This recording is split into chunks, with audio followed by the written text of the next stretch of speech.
सासूबाई जाऊ का सासूबाई जाऊ का? अगं आता नाही, संध्याकाळच्याला जाय. तसा बी वाढदिवस संध्याकाळीच असेल ना.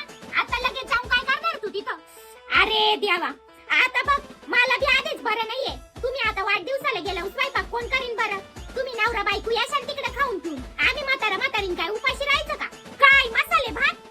अगं बाई मला आधीच खोकला येतोय. नुसता भात नको घालू, भाजी भाकर कर चांगली. अगं सुन बाई, त्या फ्रीज मधल्या भाज्या पार सडून जात्या पण तुझं लक्ष नाहीये त्याच्याकडे. त्या भाज्या काय फुकट येत्या का? आणि मार चालली नटापटा करून माहेरी. बघ जरा ते फ्रीज साफ करून घे. आणि काय ग सुन बाई, ते बेसिन मध्ये भांडे पडले होते ते बी घासून घेतले ना.